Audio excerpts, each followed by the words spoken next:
मैं जब दोनों संकल्प और बिल लेकर आया हूं तो मैं मानता हूं कि जम्मू कश्मीर में एक लंबे रक्तपात भरे युग का अंत धारा 370 के समाप्त होने से बनेगा। आर्टिकल 370 के हटने के बाद अब इंडियन लोग पाकिस्तान ऑक्यूपाइड कश्मीर पर कब्जा करने की बात कर रहे हैं। इस वीडियो में हम पाकिस्तान ऑक्यूपाइड कश्मीर से जुड़े कई सारे फैक्ट्स की बात करेंगे, जैसे यहाँ के लोगों का ऑक्यूपेशन, यहाँ का जुडिशरी सिस्टम, पॉपुलेशन, इनकी लैंग्वेज और यहाँ की इकोनॉमी के बारे में। तो बने रहिए एंड तक। आगे बढ़ने से पहले अगर आपने अभी तक इस चैनल को सब्सक्राइब नहीं करा तो प्लीज सब्सक्राइब करके बेल आइकन प्रेस कर दें।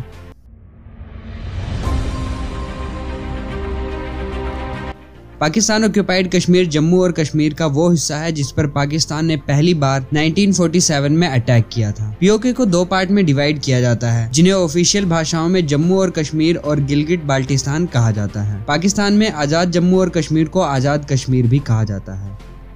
पीओके की हिस्ट्री को जानने के लिए हमें आजादी का साल यानी 1947 की ओर जाना पड़ेगा। आजादी से पहले भारत लगभग 565 छोटी छोटी रियासतों में बटा हुआ था। जब ये कंट्री आजाद हुई तो अंग्रेजों ने यहाँ की रियासतों को अपनी चॉइस के अकॉर्डिंग भारत और पाकिस्तान दोनों में से किसी भी एक कंट्री को चुनने की आजादी दी। इस ऑप्शन के बाद 500 से ज्यादा रियासतों ने भारत को अपने आप में विलय कर दिया। कुछ रियासतों को भारत में मिलाने के लिए काफी मशक्कत भी करनी पड़ी, जैसे की हैदराबाद, भोपाल और जम्मू कश्मीर। 1935 में इस हिस्से को गिलगिट एजेंसी को 60 इयर्स के लिए लीज पर दिया था, लेकिन इस लीज को 1 अगस्त 1947 को रद्द करके इस एरिया को जम्मू और कश्मीर के महाराजा हरि सिंह को लौटा दिया गया। जम्मू और कश्मीर के महाराजा हरि सिंह ने विलय के लिए पाकिस्तान की जगह भारत को चुना। वैसे तो वो जम्मू और कश्मीर को एक अलग से कंट्री बनाना चाहते थे, लेकिन उनकी जनता में 97% मुस्लिम थे और 3% माइनॉरिटीज में से मेनली कश्मीरी पंडित थे। और महाराजा हरि सिंह ने काफी सारे कर लगा रखे थे खेती पर, तो वहाँ की जनता में एक बगावत का माहौल था। वो अपने महाराजा को हटाना चाहते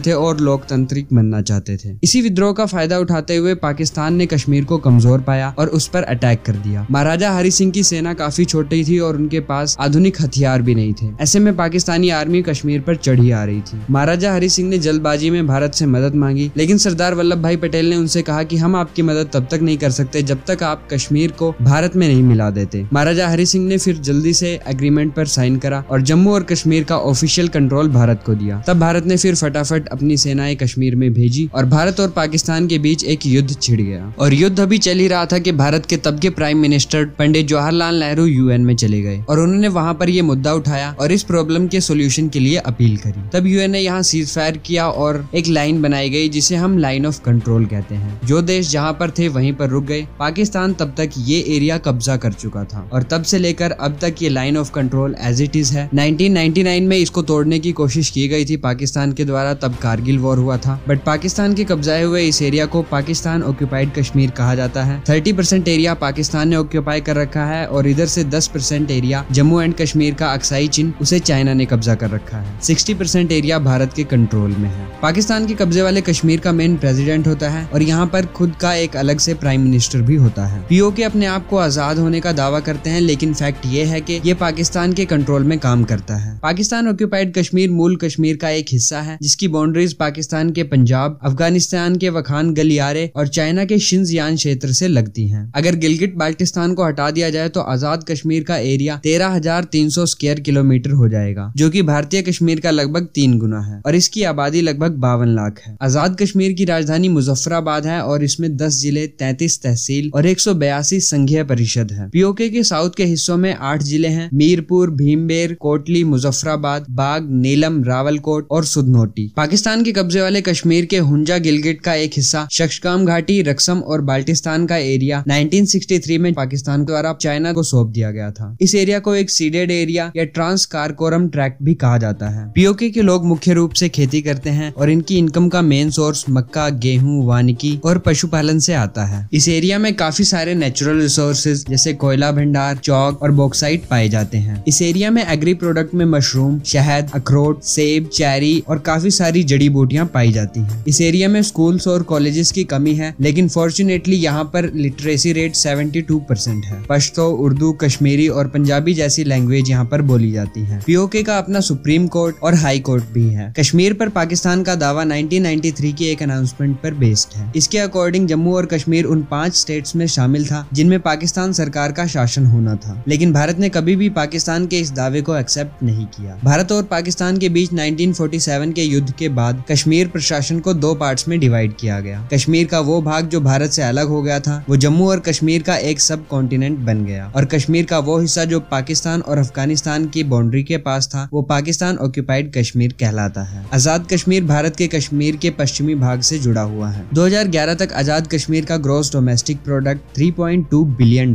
था। हिस्टोरिक रूप से आजाद कश्मीर की इकोनॉमी एग्रीकल्चर पर डिपेंड रही है। कम ऊंचाई वाले एरियाज में गेहूं, जौ, मक्का, आम, बाजरा जैसी फसलें काफी उगाई जाती हैं। जम्मू और कश्मीर के साउदर्न एरियाज में कई लोगों को पाकिस्तानी फोर्सेस में भर्ती किया गया। नॉर्दर्न एरियाज में गिलगिट एरिया को ब्रिटिश गवर्नमेंट ने कश्मीर के राजा को पट्टे पर दिया था, और बाल्टिस्तान वेस्ट में लद्दाख का एक एरिया था जो 1947 में पाकिस्तान द्वारा कब्जा कर लिया गया। ये एरिया डिस्प्यूटेड जम्मू और कश्मीर का हिस्सा है। स्टैट्स के बेस पर कहा जा सकता है कि पाकिस्तान के कब्जे वाले कश्मीर यानी पीओके में हालात काफी खराब हैं। पाकिस्तान इस एरिया का शासक है, लेकिन इस एरिया को पाकिस्तान ने जानबूझकर डेवलप नहीं किया ताकि इस एरिया के गरीब लोग आतंकवादियों के रूप में शिक्षा ले सकें और भारत को अस्थिर कर सकें। लेकिन आर्टिकल 370 हटाए जाने के बाद भारतीय गवर्नमेंट इंडियन जम्मू और कश्मीर में काफी डेवलपमेंट कर रही है। भारत की यह डेवलपमेंट देखकर पीओके के लोग भारत में शामिल होना चाहेंगे, क्योंकि पाकिस्तान ने कभी भी पाक ऑक्यूपाइड कश्मीर को अपने में शामिल नहीं किया है। सो आई होप चीजें आपको समझ आई होंगी। अगर वीडियो पसंद आया है तो इसे लाइक और शेयर जरूर करें, और बने रहें इसी तरह की और भी वीडियोस के लिए इस चैनल को सब्सक्राइब करके। Thanks for watching, see you in the next.